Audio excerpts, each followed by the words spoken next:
कुछ घटना का खुलासा हुआ था, कस्टोडियन तक कैसे पुलिस पहुंची है, पूरी रचना कैसे रची गई, कहाँ से गिरफ्तारी हुई? ये दिनांक 19 दिसंबर को दोपहर लगभग 12 बजे के आसपास की ये घटना है, जिसमें कुछ अज्ञात व्यक्तियों द्वारा जो है बताया जाता है कि एटीएम से जो है वो पैसा चोरी कर लिया गया है। उसमें तत्काल अभियोग पंजीकृत किया जाता है और जब पैसे की जब काउंटिंग होती पता चलता है कि 13,08,500 रुपये जो है वो वहाँ से मिसिंग है और जो कैश ट्रे जिसमें पैसा रखा जाता है वो कैश ट्रे भी मिसिंग है। इसमें तत्काल अभियोग पंजीकृत किया जाता है। जो उस समय जो सीसीटीवी फुटेजेस होते हैं वो कलेक्ट किए जाते हैं।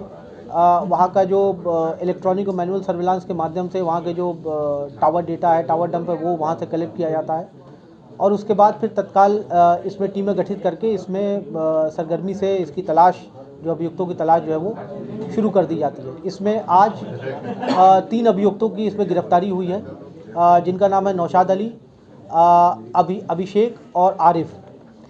इसमें जो नौशाद है ये एज ए कस्टोडियन काम करता था। सीएमएस सिक्योरिटी ये जो फर्म है जो कैश लोडिंग अनलोडिंग का काम करती है पीएनबी में, जिस एटीएम से पैसा चोरी हो वहाँ पर ये एज ए कस्टोडियन काम करता था। तो एज ए कस्टोडियन इसके पास पासवर्ड होता था। ये पासवर्ड इसने अपने मित्र अभिषेक के साथ शेयर किया और अभिषेक और आरिफ ने मिल करके इस पूरी घटना को अंजाम दिया। इनके पास से कुल तीनों अभियुक्तों के पास से कुल जो बरामदगी हुई है 9,20,000 रुपये जो है बरामद हुए हैं। इनके पास से एक आईफोन बरामद हुआ है, जो कि इन्होंने चोरी के पैसों से ही आईफोन ख़रीदा था, वो भी पुलिस ने बरामद किया है। और आज इन तीनों अभियुक्तों को गिरफ्तार करके माननीय न्यायालय के समक्ष प्रस्तुत किया जा रहा है। टोटल कितने अभियुक्त थे सर इसमें, टोटल जो इस घटना को अंजाम दिया और कैसे ये खुलासा हुआ? इसमें टोटल 3 अभियुक्त हैं, जैसा मैंने अभी बताया है। और ये तीनों अभियुक्त कहीं ना कहीं इसी सिक्योरिटी एजेंसी के ही एक पार्ट थे। ये जो नौशाद है ये अभी भी काम कर रहा था और ये दोनों पूर्व कर्मचारी थे सीएमएस इन्फो सिस्टम के। इसमें जो हम लोग को जो फुटेजेस मिली थी उसके आधार पर और कुछ संदिग्ध नंबर्स मिले थे, उनके आधार पर हम लोग काम कर रहे थे और उसके फलस्वरूप आज इन तीनों की गिरफ्तारी किया गया है। नौशाद और आरिफ लोग जो आपस में कनेक्शन हुआ था, क्योंकि ये नौशाद अभी मौजूदा कर्मचारी है, ये लोग पूर्व कर्मचारी रहे, कैसे आपस में साझा की और कैसे चोरी की रचना पूरी? ये नौशाद और ये जो अभिषेक है ये दोनों कानपुर के रहने वाले हैं और ये जो आरिफ है ये फतेहपुर का रहने वाला है। नौशाद अभिषेक को जानता था, अभिषेक आरिफ को जानता था और इस तरह से ये तीनों एक गैंग बना करके इस पूरी घटना को अंजाम दिया। ये तीनों एक साथ शामिल हुए और फिर इस घटना को इन लोगों ने अंजाम दिया। नौशाद ने पासवर्ड शेयर किया, लेकिन नौशाद यहाँ पर फिज़िकली वो प्रेजेंट नहीं था।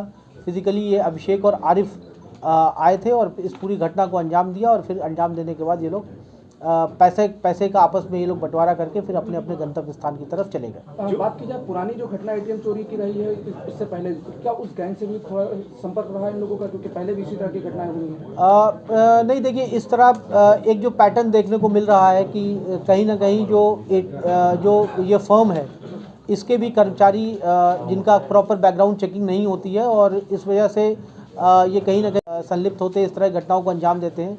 तो हम लोग पूरे कमिश्नरेट में एक मैसिव ड्राइव चलाएंगे जिसमें कि इस तरह की जो भी एजेंसीज हैं और जो भी इनके कर्मचारी हैं इनका प्रॉपर पुलिस वेरिफिकेशन और पुलिस सत्यापन कराया, चरित्र सत्यापन कराया जाए, जिससे कि इस तरह की घटनाओं को की पुनरावृत्ति को रोका जा सके। इस पैसे चोरी करने के पीछे कारण क्या था, वजह कुछ बताई गई? आर्थिक स्थिति, कोई ऐसी कोई मजबूरी? नहीं, आर्थिक स्थिति नहीं थी। ये लोग अपना शौक पूरा करने के लिए ये पैसों को इन लोगों ने चुराया था अपने यूज़ के लिए इन लोगों ने पैसे को।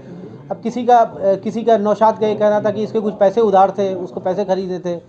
आरिफ का ये कहना था कि इसको जो है मोबाइल खरीदना था। तो इस तरह से अपने निजी उपयोग के लिए इन लोगों ने इस पैसे को चुराया था। अभिषेक और आरिफ की अगर बात की जाए, जो इससे पहले हटाए गए थे, क्या किसी घटना से संबंधित पाए गए थे जिसका कारण हटाए गए और ये संपर्क में रहे, तो क्या वेरिफिकेशन नहीं कराया था? वेरिफिकेशन नहीं कराया गया था, ये एक चूक रही है सिक्योरिटी एजेंसी की तरफ से और हम लोग इस पर भी गहनता से जाँच कर रहे हैं कि यदि वेरिफिकेशन नहीं कराया गया तो क्यों नहीं वेरिफिकेशन कराया गया और आगे इस तरह की चीज़ें ना हो, इसकी पुनरावृत्ति ना हो, इस तरह के इंसिडेंट्स को रोका जा सके। इसमें हम लोग इसके बारे में हम लोग एक विस्तृत रूपरेखा बना करके इसके ऊपर काम करेंगे। गिरफ्तारी कैसे हुई सर, टेक्निकल रूप से मतलब कैसे पकड़े कैसे गए? इसमें सीसीटीवी फुटेजेस जो हम लोग को प्राप्त हुए थे उसके आधार पे और जो इलेक्ट्रॉनिक सर्विलांस से कुछ हम लोग को कुछ नंबर्स प्राप्त मिले थे उसके आधार पर उसके आधार पर इनको गिरफ्तारी हुई।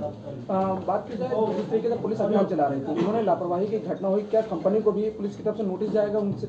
नहीं, निश्चित तौर पर अगर इस तरह की घटनाएं लगातार रिपीटेडली इस तरह की घटनाएं होती हैं, पूर्व में भी विभूतिगढ़ में इस तरह की घटना हो चुकी है, तो यदि इस तरह की पूर्व में लगातार इस तरह की घटनाएं होती हैं तो कहीं ना कहीं कल्पेबिलिटी और कहीं ना कहीं रिस्पॉन्सिबिलिटी ये जो एजेंसीज़ हैं इनकी भी तय करना होगा, और इस बारे में जो हमारी लीगल टीम है उससे कंसल्ट करके आगे कार्रवाई की जाएगी।